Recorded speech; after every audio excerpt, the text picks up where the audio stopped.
Hello everybody and thank you for joining me. This is Sierra from Sierra T Designs and today I have this fun card to share with you from Visible Image. So let's jump right in. So I'm going to use my trimmer to cut down my mini slimline card, and I'm going to create a 6x6 piece of cardstock. That is my preferred mini slimline size, and I score at the 3-inch mark. And I'm also going to create it a black shimmer mat and a HammerMill mat. I use these cardstocks, they're some of my favorites, and I cut them down to be about 1/8 of an inch smaller than each layer. That just gives me that really small mat around the whole side of it. So those are kind of my preferred measurements. There's no right way or wrong way to make a mini slimline card. It's just what I prefer to do. And then here you see I score it at the 3-inch mark, making my mini slimline 6 inches by 3 inches. And then I'm going to kind of line up my stuff to make sure that my pieces are all trimmed to where I want them to be. And then I kind of get an idea if I need to change anything. So I'm going to kind of create, I meant to be a first 1-layer card, but in the end I do kind of prop up the sentiments. So it's not quite a 1-layer card, but it's okay. It works out well. So I do stamp out some of the images. This is from Visible Image's brand new afternoon tea stamp set that I'm in love with. If you guys have been with me for a minute, you know that I drink tea constantly. I love tea very, very much. I actually don't drink coffee at all. So I love this stamp set. I'm always game for some tea stamp sets. And I'm going to cut out some masks. You kind of saw that I stamped my scene there.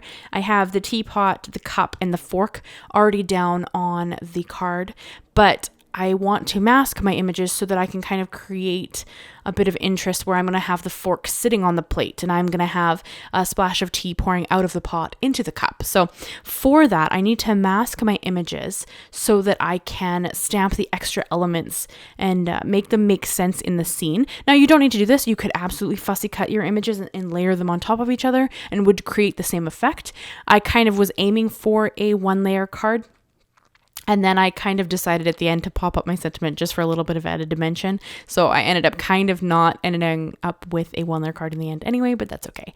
And I did make a mistake here. So I stamped out the plate with a little cake on it, and I didn't clean my stamp well enough. So you can see that there's like a shadow of the cake and plate on top of the fork there when I went to reline up my image. That's just because I stamped it out to make the mask and didn't clean the stamp well enough. Now I'm going to show you how I fixed that down the road, but it did kind of create a little bit of an issue for me with my 1-layer card, simply because ideally you wouldn't have had that kind of smudge there, but and sorry, my head gets in the way there. I'll fix that as we go along. And I do also have the little splash of tea coming out of the teapot going into the cup. And my head got in the way there just so I could make sure that it was going to not go past the cup, that it was only going into the cup. So now everything is masked. I've put down like a mask on all of my images, and I'm going to kind of create a colored background for this. So I did choose to use Kitsch, Flamingo, and Wild Honey as my colors, and it's just because they're warm, vibrant colors that I really enjoy, and this scene is like my favorite thing ever. A cup of tea and a piece of cake, and I would be in heaven. That just sounds so lovely. So I kind of went for a more euphoric background, if that makes sense, a little bit more whimsy, a little bit more of a kind of a fun situation, as opposed to something maybe a little more realistic. I mean, you could have maybe created a table and then some wallpaper in the back, or more of a scene that way. I just chose to go with fun, vibrant colors to kind of just give it a fun, summery vibe. So that's kind of what I was thinking when I created this. Now, there are so many ways you could use this stamp set to create different things if this isn't quite what you would like to do, but I wanted to kind of give it a fun background. So I just blended between the two colors and then splashed on some perfect pearls so that I could have extra shimmer and shine in the background. I do have a love of all things shiny, so I do have a tendency to add them to everything. So then we're going to lift up the masks, and you're going to get to see these cool images now that they are crisp white and we get to go in and color them. I didn't end up masking off the piece of the kind of pour that's going into the cup from the teapot. I didn't feel it was necessary because I'm just going to put brown over top of it and it's going to look fine, but you absolutely could if that was something you were concerned about. So for my teapot, my saucer, and the plate, I use C1, C3, and C5. I'm only going to show it to you on the teapot here. It's just the exact same way that I color everything. I brought in my lightest color, went into my mid-tone, and then my darkest tone. And then I will go back through them with my mid-tone and my lightest tone again. And I do tend towards a right side shadow and a left side highlight. That's just kind of my natural inclination when I color things. And a lot of the shadowing on the teapot was actually drawn in like that. So I pretty much just followed what was drawn in and added my own color and then kind of pulled it out a little bit. So I'm kind of aiming for the teapot to look white, but I need it to have shadows so that it has depth and dimension and makes sense. And then for my cake, I'm going to use E42, E23, and E27, as well as the splash and the tea that I'm pouring in. I prefer a very strong tea, and then I add canned milk and honey. That's how I was raised. That's how I've always drank it. My mom and I used to have tea together every day until we had to move, my husband and I, to move to a different city for work. But so I grew up drinking canned milk. I will probably always drink canned milk in my tea. It's just habit. So that's how I like it. And then local honey whenever I can get it. So I did also stipple onto that cake so that it looked like it had a lot of texture to it.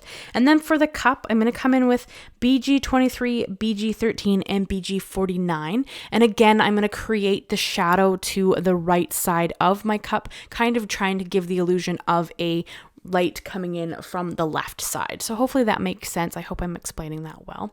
And I also use these same colors on the fork just for some added pop of color, for some fun. I love teal colors. I think they look really cool with pinks. So I thought that this would be a fun kind of design on the cup there.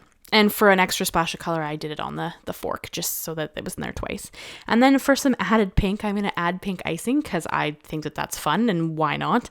I'm going to use RV13, RV06, and RV25. These are kind of a super hot pink kind of color, but I thought that vibrant pink would look really fun with the kind of swirl of pink in the background. I'm kind of trying to tie my colors together so that they make sense in the image, but not have them blend together because I do want the cake to stand out. So this is just kind of how I ended up doing it. And once again, I go lightest to darkest and then back through to my lightest tone. This just gives me the best blend that I can get. So I do tend towards it as the easiest way for me to get a good blend. I am a bit heavy-handed. And then I wanted to stamp out the sentiment. So I have my stamp set there and I just put a piece of mint tape on it to kind of section off the stamp that I wanted to stamp out. And so I'm going to stamp the top and the bottom separately because I wanted to separate them when I adhered them to the card. So you could absolutely do it this way, or you could cut your stamp apart, whatever you prefer. I don't like cutting stamps. It makes me a bit leery. I did it once and I regretted it after I did it. So I just mask things off. I find that easier. Just make sure you remove the tape before you stamp because it'll probably have some ink on it. But that's kind of the easiest way I have found to change my sentiments if I want them to look a bit different on the card. And then I did bring in some embossing powder. This is strawberry champagne embossing powder. I just thought that kind of peachy pink color would look really pretty with this card that already has some pink on it. And I do have a little bit of extra embossing powder on there. I just wiped it off with a flat paintbrush and found that made it really easy to get rid of it. So I'm going to heat set that with my heat tool. And I do always heat my tool up a little bit before I bring it to my paper just because it's less likely to warp. And then I did want to trim down my sentiments into kind of labels. I am going to give them a fishtail banner just because I think that looks neat and I like how that kind of adds a little bit of interest, but I wanted them to be super thin. Now, you could of course use sentiment dies. I own them, but as a general rule, I'm a bit lazy and I don't go and get them because I find for sentiments that are a bit shorter, like I've made this one be, they don't line up well and then you have to kind of adjust them a bunch. And I just find the trimmers easier for me, so I end up eyeballing a lot of things. I mean, sometimes things aren't perfectly straight, but I don't think that really matters. And then here I'm going to show you how I made my banner. So I just cut a little snip in the center and then I bring the corners both into that center point, and that kind of gives you that fishtail banner look, which I like. I think that's a really neat way to add a little bit of interest to a sentiment. And of course you could do many things here. I mean, you could have kind of ink blended on this and made it the color not so bold white against it, but I kind of like that. It ties into the layer of the base a little bit. And then one of my supervisors showed up so that she could make sure that I was putting the sentiments on straight. I did add some thin 3D foam squares behind my sentiments just to give them a really small amount of dimension and have them stand apart from the card base. Again, this does mean that it's no longer technically a 1-layer card. However, I just think that it looks cool, so I like it. And I use this to hide the smudge of ink from the cake on the top. So you can't even tell there was that smudge there, that I made that mistake, so you can't even tell, so it doesn't matter. And then I am going to bring in my Nuvo Deluxe glue, and I'm just going to use that to adhere my HammerMill panel down to my black shimmer panel or layer, and then that again to the card base as well. I just find that liquid glue is the easiest for me to make sure that I have time to kind of wiggle the cardstock around to make sure that I like what placement it's in. But anything you want to use is going to work for sure. I find that it gives me a little time to actually move stuff around, which I need because I tend to eyeball things a lot. So I did end up adhering that to the white base, and I think that this helps tie those labels in as well with my sentiments. And then because I can't leave anything alone, I had to add some, I believe they're vanilla luster sequins to my card panel, just for a little added extra shine. You could also bring in like a Spectrum Noir pen and add some glitter or anything like that. I just have a tendency towards adding sequins and shiny things to everything. So I did add a few of those kind of across the design, and you'll see them better when I hold it up here. And then I really wanted to add a white border. I kind of felt like, or white border, I really wanted to add a white highlight to my images. I kind of felt like they weren't quite as dimensional as they could be, and I found one of the best ways to do that is just to add a bright white highlight. So I brought in a Jelly Roll pen, and I'm just going to kind of add it wherever I think it looks good.